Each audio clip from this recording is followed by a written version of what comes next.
to this talk. Yeah, no problem. So before we begin, I wanted to introduce Brian.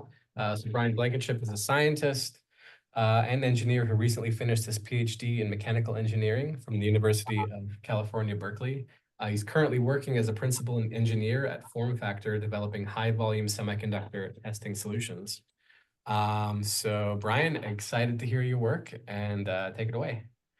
Yeah, so this is some of my PhD work that's still ongoing and finishing up in the future. I'm going to discuss a lot of grounds here about how we have taken this idea to incorporate nanodiamonds into, 3D printed structures and what sort of advantages we can get out of that.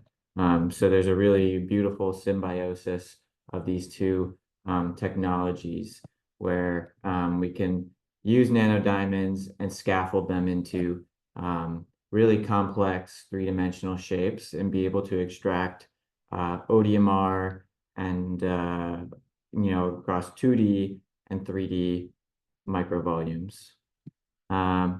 So this talk is going to cover a lot of grounds.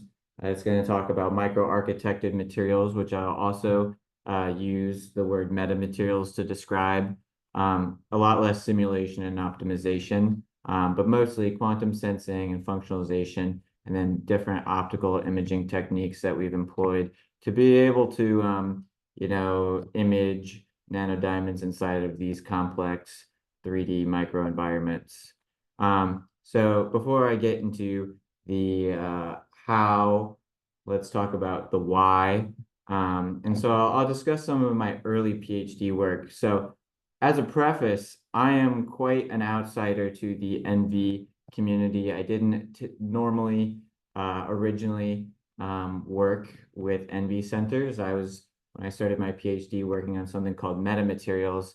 And there are just these very interesting class of materials that rather than maybe chemically or crystallographically changing material composition, we would build these sort of lattice structures, and they can give you these really unusual material properties that you wouldn't normally expect from materials.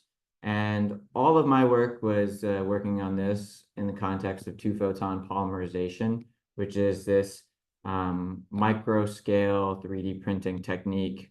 And so we had built this, very homemade, two-photon polymerization setup.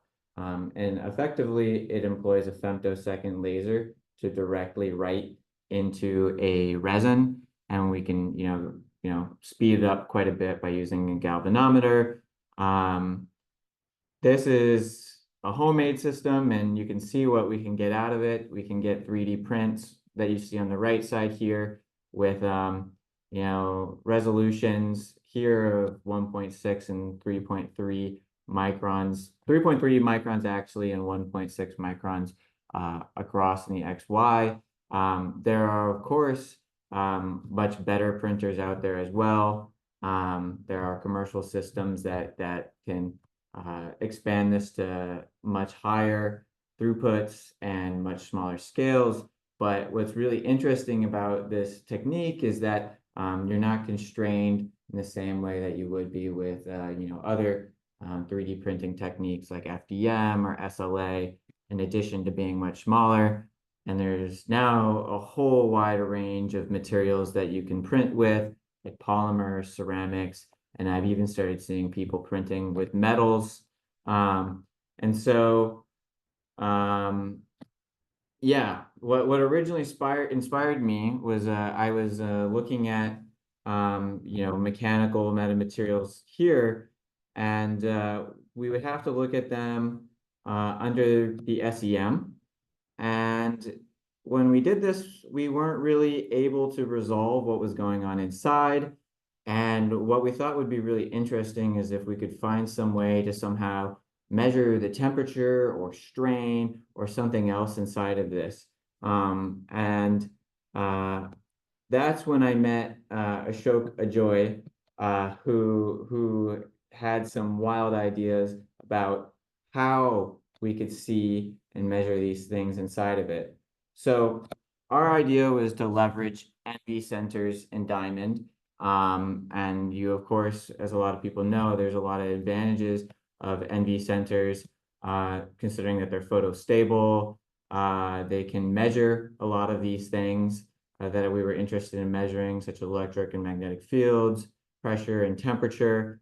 And I put pressure with a star because it turned out that it was actually not super applicable to this what we wanted to do. And yeah, NV centers work across such a wide range of temperatures. It's non-invasive. It really made it an ideal solution for trying to extract these physical parameters across space. So yeah, the NV centers did not end up being relevant at the pressures that we were observing or the strains and stresses inside of these materials. But you'll find that we did a lot of very interesting work. I'll show in just a second. So the idea was, how do we incorporate nanodiamonds into these materials? And we came up with two techniques. The first was to directly incorporate it into the photoresist. So we basically thought that maybe if we stirred in these nanodiamonds and just printed the material, it would print with the nanodiamonds inside of it. And then the second technique we came up with was like, what if we printed the materials and then somehow attached the nanodiamonds via some kind of patterning method, maybe with a laser or, by functionalizing nanodiamonds that would stick onto some receptive surface. And this first part, we went with the simplest method. We just directly incorporated it into the photoresist. And this is something that we get here. This is the basis of some of our early works published in Nano Letters, where we would build these complicated porous structures that contain nanodiamonds, as well as, other 3D printed shapes that had nanodiamonds inside of it. The only issue that might not be super apparent here, but will be apparent later in this presentation, is that we weren't able to really get a lot of nanodiamonds inside of these structures, for one, and then it had a pretty strong impact on the quality of the print that we were able to make. So you might think this looks fine, but actually these are pretty poor print qualities relative to what we normally achieve. But nonetheless, diamonds were inside of it, and we came up with this lock-in imaging technique to look at it, because the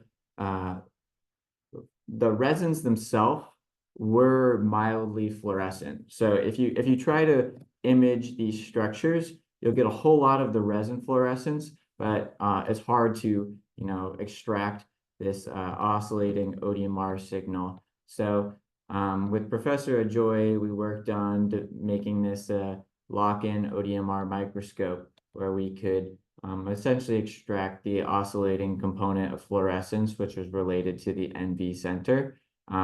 So we would chop the microwave and basically compare the microwave on to the microwave off signal. My understanding is that this is quite common in the NV community to do this type of imaging. And we were able to do some pretty basic sensing experiments. So we were looking at whole structures, doing 0D measurements on these structures. And what we found was that we could pretty accurately measure the temperature inside the structures. But measuring the magnetic field, there was a lot of complications. If you could imagine, if you put in like 100 randomly oriented nanodiamonds, their NV axes are all oriented in different directions.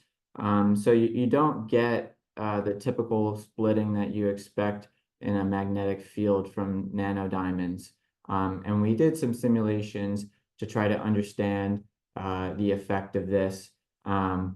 That's included in the supplementary information of this work. And ultimately, we achieved 0.645 degrees Kelvin per square root Hertz temperature measurements, and we got some, pretty mediocre magnetic field measurements, if I have to be honest. But we very quickly recognized that this was very limited, and we really wanted to expand this to 2D or 3D imaging techniques. So we identified after this work that we needed 3 real advancements if we were to really push this to the next level. And the first was that, yes, we wanted to be able to image this in 3 spatial dimensions. And for various reasons inside of these structures, it's actually kind of difficult. Secondly, we wanted to have much higher concentrations of nanodiamonds, just because the ODMR signal was relatively weak. And yeah, we wanted to get ODMR in 3 dimensions. So that was our ultimate driving goal for what expanded what we did next. So in regards to imaging, in these microarchitected materials, you have this like complex, changes in refractive index of the structure. You can imagine the polymer will have a refractive index of, say, 1.5 or so, and air has a refractive index of 1. So if you try to image it in air, you'll very quickly lose all of your signal, because there'll be scattering that prevents you from, it makes the light very diffuse and scatters the light. So what we ended up doing was developing this technique where we would immerse these structures in a refractive index matching fluid. And by doing that, you mitigate a lot of the scattering. And so, you can image very deep inside this structure. And we've separately to a lot of this work, we've sort of really gone down this pathway of developing these refractive index matching techniques for microarchitected materials. And you can, of course, leverage the advantage of optical microscopes where you can get near diffraction limited resolution. So in some cases, we were imaging beams that were, a couple 100 nanometers and being able to resolve it. And you can see, here's a pretty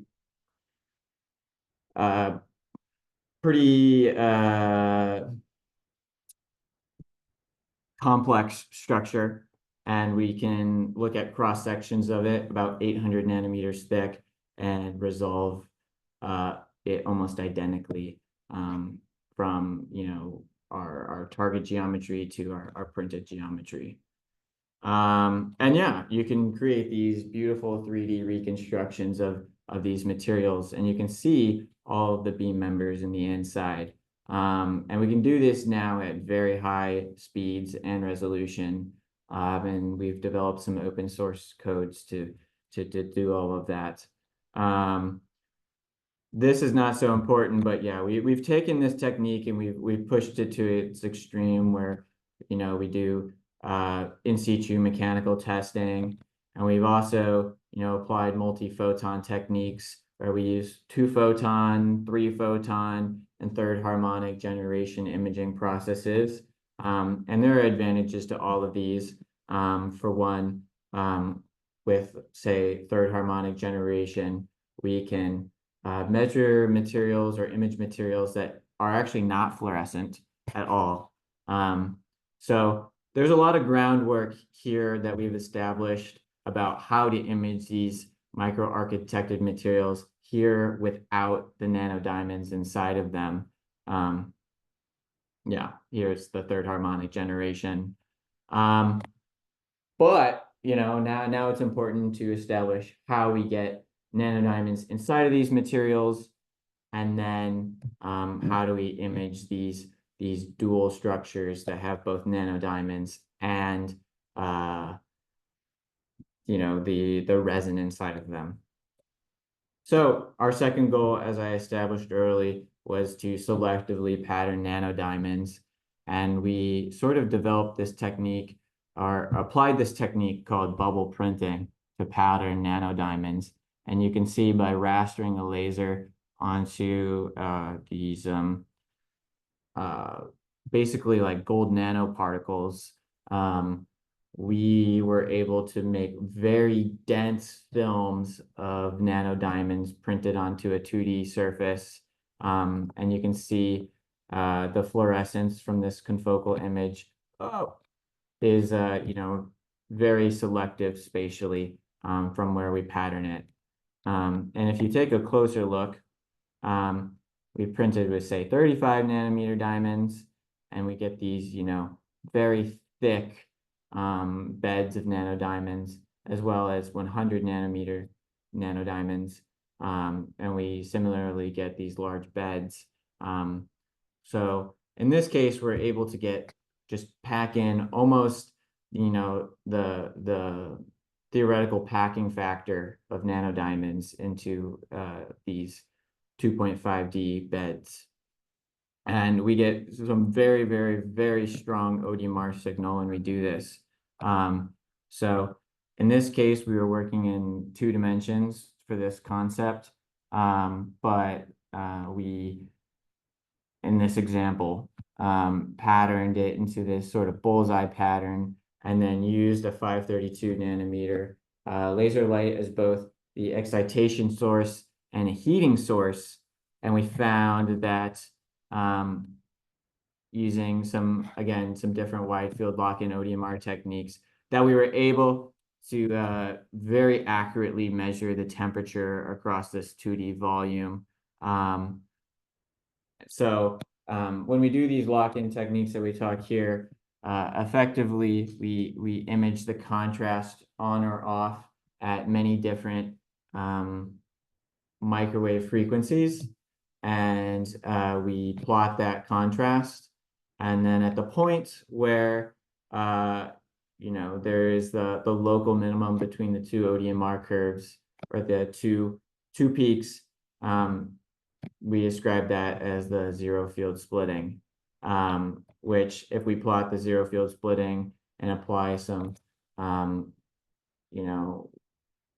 mapping of what temperature to zero field splitting for NV centers is, we can measure this 2D temperature gradient in this structure. And in this case, we just measure the first 2 layers of this bullseye structure.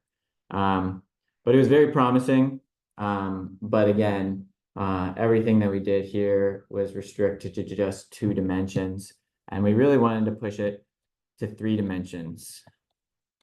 And so that's where the final culmination of all this work really comes into play, and what I'm currently still trying to finish up on, and that is building 3D scaffolds with similar laser patterning techniques. So on our end, we partnered up with some groups at Lawrence Livermore National Laboratory, which is very close by to our labs, and we converged upon this gyroid shape as an ideal demonstration of this, because it's porous, and it will enable fluids to go through it, so that we can put in our refractive index matching fluids, and we effectively coat the surface and all the internal pores simply by immersing these structures in a solution of nanodiamonds and shining 365 nanometer UV light on it. And we found that we didn't need to do any serious or engineer any ligand attachment chemistries or anything like that. And if you take a much closer look at this same structure that you see here, it might be difficult to see here, but there are many, many, many thousands, if not millions, of nanodiamonds on this structure. And just by immersing it in this solution and shining UV light, we're able to get this fairly homogeneous coating that extends even deep into the structure. Although imaging the nanodiamonds inside the structure is maybe not so obvious from the SEM images. So I'll show in a couple slides some fluorescence images that verify that the nanodiamonds are in. But just for context, we did the same technique where that we originally did, where we incorporated nanodiamonds into the resin itself instead of coating it afterwards. And you can see here much more clearly than in our first example that the print quality of these prints is a lot lower. The homogeneity of the nanodiamonds across the structure is very poor. And it's unknown why it comes out so poorly. But you can see from the difference in these two images that really this surface attachment method not only provides much more nanodiamonds onto the structure, it also preserves the print quality of the structure as well. But again, to view inside the structures of these 3D printed nanodiamond structures, we apply the similar imaging techniques that I discussed previously, where we immerse the structure in refractive index matching fluid. And in this case, I used Immersol 518, which is just a pretty run-of-the-mill immersion oil for microscopes. So if you use an oil immersion objective, it's actually the same oil for that that I dip the structure in, as well as using that oil for the lens itself. And we have a spectral detection unit on our confocal microscope that can split the fluorescence channel into two. And so by strategically filtering the channels, we can capture mostly nanodiamond in red and then mostly resin in green. And you can see it might be difficult from this angle here, but you can see areas where there is red on the surface of these structures, as well as the green background that represents the resin-based material. And just to get a closer look, you can see these pores here where, yeah, across the entire structure, you can see that the nanodiamonds line the surface and fit into the micropore cavities of these structures. So this was really exciting for us because we knew at this point that, resolving 3D ODMR was likely going to be possible. Although there are some challenges, some pretty severe challenges that I'll discuss in just a second. So yes, these nanodiamonds line these pores, and theoretically it should be easy to extract this ODMR signal where we would expect to get close to diffraction limited ODMR at, theoretically, these are composed of almost like 1 million pixels in this image. But it's not that easy. So to do this imaging, we basically turn on an oscillating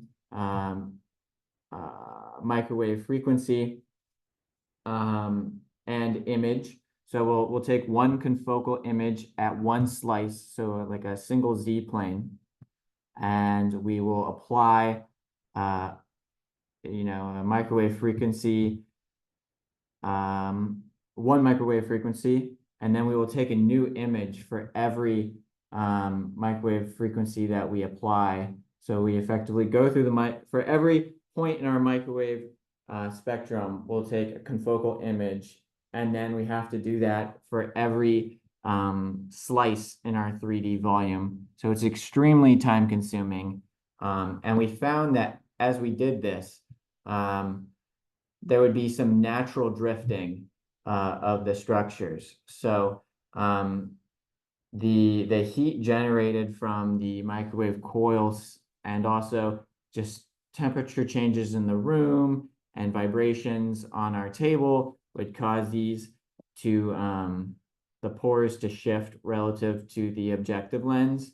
And so we spent a lot of time working with some, you know, fairly common SIFT algorithms to reposition the structures so that every pixel that we would be looking at would be the same pixel in the ODMR spectrum. Because if you imagined if I was imaging here and it's shifting, you're no longer actually accurately capturing the ODMR spectrum. So we apply these SIFT algorithms and we can fix it in 2D space. But then there also became the problem of adjusting for the axial drift. So, as things heat up, they also expand and contract based on the temperature fluctuations. And that also severely created some severe challenges to this as well. But we ultimately found a way that by normalizing the NV signal to a fluorescence signal, we could, in a way, compensate for that a little bit. And you'll see in this next slide what we were able to achieve. We can get, ODMR in select points within this pore, and be able to extract at least some signal that is reminiscent of ODMR, although it's very imperfect. You can see that on these right tail ends, there's still quite a bit of drift even after all of these corrections, but we're getting closer. In areas where there are higher concentrations of nanodiamonds, say like in this area here, where you can see there's a lot more nanodiamonds than in this area, we can get pretty decent signal out of these. So yeah, this was really exciting for us, that we were able to effectively prove that it was possible to get 2D and 3D spatially resolved ODMR in these microarchitected materials. And you can imagine these pores allow for fluid to flow. So you might be able to measure ion concentration or somehow, extract temperature as a function of space inside of these environments. And that's ultimately what our goal was, or will be in the coming future, is to really hone in on this technique to be able to do this 3D spatial sensing in these microfluid environments. And you can imagine that there's a load of different application areas for that. For proof of concept, we also did some transient measurements, some 0D transient measurements on these structures. So we basically used the entire gyroid structure that you see, here as a point, and we shined a laser on it. And you can imagine there are just so many nanodiamonds on it that we were able to get really strong ODMR signal. And we, in this case, in our experiments, we put a thermocouple right up next to the gyroid structure that we were imaging, and we can find that, yes, the ODMR measurements of temperature pretty strongly correlate with the thermocouple measurements, although it's a bit noisier than we expected. So yeah, in this talk, I've shown you that we're able to incorporate nanodiamonds into these designer microarchitected structures that we make with two-photon polymerization. And there's really like a really great symbiosis between these two techniques, where we're able to create these materials that act as permanent supports for fixing nanodiamonds across space. We've explored techniques to optically image these materials, both the outside and the inside, and we've looked at materials with different fluorescent properties. We found ways to selectively pattern nanodiamonds. across 2D space. And then we found a way to spatially resolve 2D and 3D ODMR spectra. And we've demonstrated sensing on the case of 0D, 2D, close to 3D, and then 0D transient measurements. And I just want to acknowledge that there was a lot of people that worked on this besides me. So particularly my research advisor, Professor Kostas Grigoropoulos, and then Professor Ashoka Joy.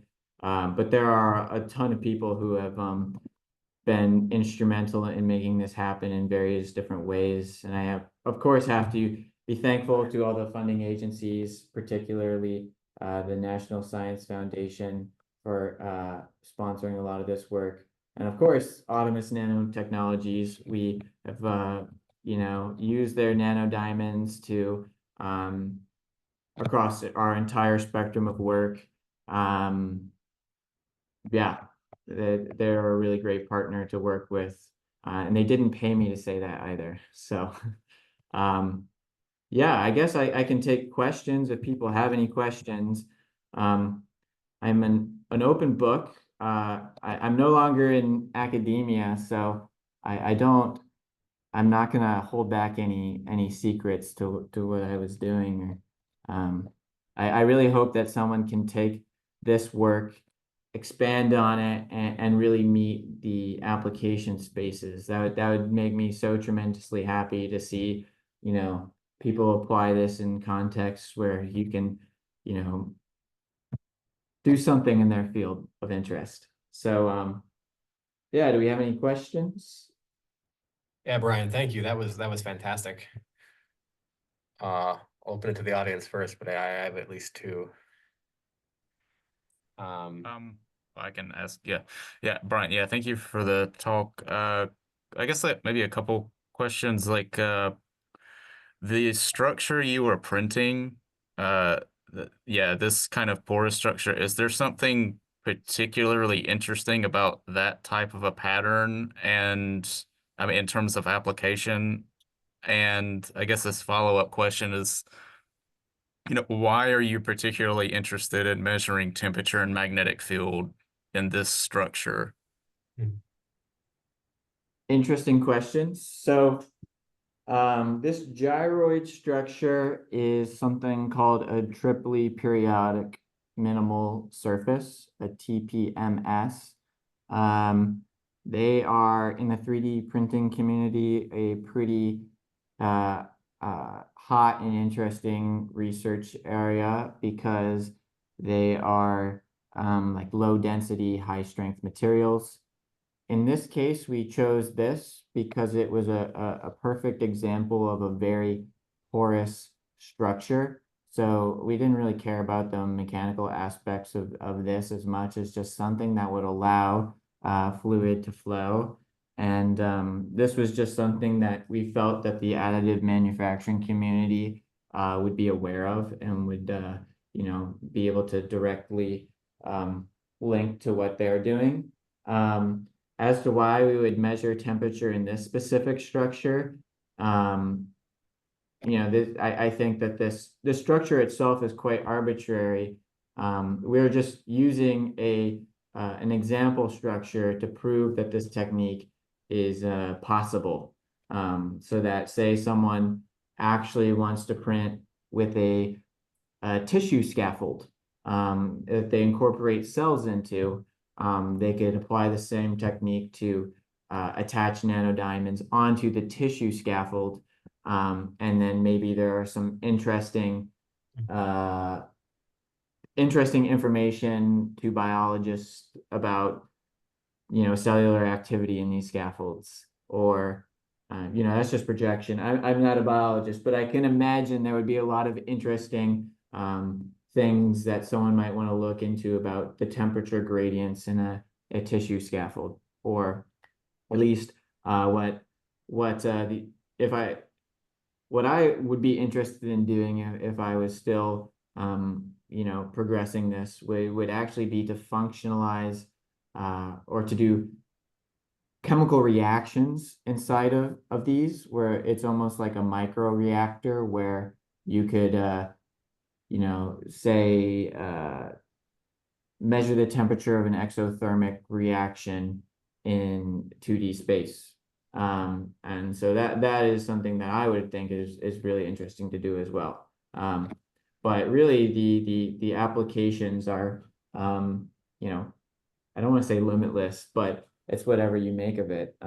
If you now have a means to, fix nanodiamonds in space and do sensing off of them. Mhm.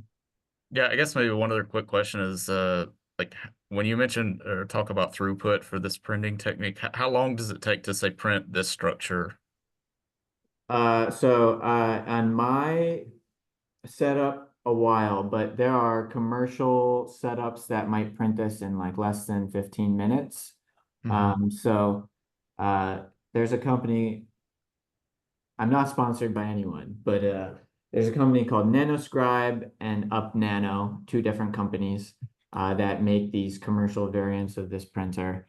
And it's really incredible what they can do. So I highly encourage you to look them up and to see if you're associated with a university, see if your university has them. It's really impressive. They can reach higher resolutions than I can, and they can also meet like industrial throughput of things that are now millimeters in size. So I didn't preface this at the beginning. The structure is 150 micrometers by 150 micrometers by 150 micrometers.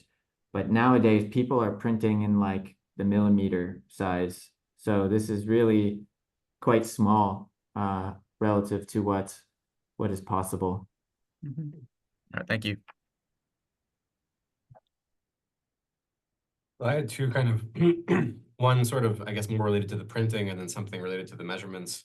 Um, like for the diamonds that are incorporated into the resin, do you think that the issues with that were due to like particle stability and like aggregation, and then you get clogging of the nozzle, or like why do you think that the printing quality was worse in those samples? So there's no nozzle to this. Ah, It's a oh, because liquid. yeah, because it's optical. It's all optical. Yeah, I don't even know why. I have a couple theories. The first is that like, the nanodiamonds themselves, um, they would be me scatterers within the resin.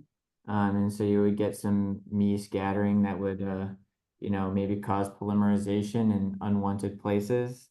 Um, the second option I can think of, and especially in the case of this, was that yeah, like in the more modern versions of the two-photon printer that we used in conjunction with our collaborators at Lawrence Livermore, there is the objective lens is immersed actually into the resin itself. And I think that somehow the nanodiamonds just agglomerate when they get close to each other. Um, but I don't really know. I don't have any in situ um, videos or images of what's really happening. It's really just kind of Well, we set actually, up. the scat that actually makes a lot of sense, given that that's the mechanism of printing. That yeah, that would contribute to a lower resolution. Yeah, that actually makes a lot of sense. But I guess in a way, like like inadvertently, like if you're trying to measure even the quality of the material, you almost don't want the diamond to be inside because that's going to affect structure that you're trying to measure. So it seems that the what you ended up going with coating on the outside ends up being a little bit better in a couple of regards. Yeah, and I would also argue that like by coating it on the outside, the nanodiamonds are very proximal to what is of interest. Like if Mm-hmm. we were to say incorporate cells, like the surface or the membrane of the cell would now be, in contact with the nanodiamonds as opposed to being inside of these beam members where they might be 100+ nanometers away from the surface of it, and they might not be able to interact in the same ways as before. Mm. And my other question was like with regards to like the ODMR imaging, because I think that those are I think it's very impressive that you can get spatially resolved in multiple dimensions of ODMR, but you use the term extremely time consuming. what is extremely time consuming in terms of getting like one of these images? Yeah. Wow, it's a long time. Like, so there's a lot of things that we need to consider in it. One is just, pixel resolution. The more pixels you look at, the longer your confocal image takes. Mhm. There's dwell time. Whereas you can imagine the longer you dwell, the higher fidelity or the lower noise signal that you get. Um, and then, for every plane, you need to take at least one image for every microwave frequency that you're looking at. In this manuscript or in this, work, we cut down that all the way to 40 points, which might not even be enough. And on top of that, we had to average it, you know, 6 or 10 times before we even started really like breaking through the noise barrier of this ODMR to actually get reasonable ODMR signal. So yeah, if one image takes 1 second, you average it, you know, let's say 10 times, that's 10 seconds, and then you do it for 40 microwave frequencies, and then that's just one Z slice. You would have to do it in 3 dimensions. So there's really a lot that needs to be optimized here. Because you end up taking this for many minutes, if not hours, just to get a 2D slice. Um, I've seen a lot of work where people use this kind of like Bayesian inference methods to reduce the number of microwave frequencies that they need to That's sample. kind of what I was wondering is, yeah, basically if you can reduce, because that seems to be a major limitation, is if you can get away with not taking a full spectrum and Yeah. yeah, sort of infer, yeah, I think that because that'll get you a lot of speed quickly. The other thing is that we used a 488 nanometer laser in this case, Mm, just because your normal confocal microscope, like typically we do ODMR using 532 nanometer excitation, um, but on a commercial variant of a confocal microscope, it's very uncommon to use 532. So 488 was the next best that we had. And mhm, mhm. I don't have the measurements with me here, but yeah, the contrast that you see using 488 nanometer excitation is not nearly as good as it would be using 532 nanometer excitation. Yeah, it drops off very quickly there. So that's going to make things a lot harder. And then finally, I mean, I used 100 nanometer diamonds here. The number of NV centers scales like what, cubically with the size of the nano diamond. So Right. even if you had used like say 150 nanometer nano diamond, uh, you would expect, at least twice the signal theoretically. So that's another avenue to explore. And I think if you really optimize, you know, which microwave frequencies you apply, you use the best excitation power, and you use probably more excitation power than we're using here. And then on top of that, you sort of optimize the size of the nanodiamonds, you might get to more reasonable numbers for the image acquisition time. Uh, all conjecture at this point. Yeah, Uh, no, but yeah, those are very, very practical points there. it will be for someone else to do, and I really hope that someone is inspired by this and hopes to apply these techniques in whatever they're doing. Yeah. So let's check if there's any other questions. This is a great chance. Those that are left.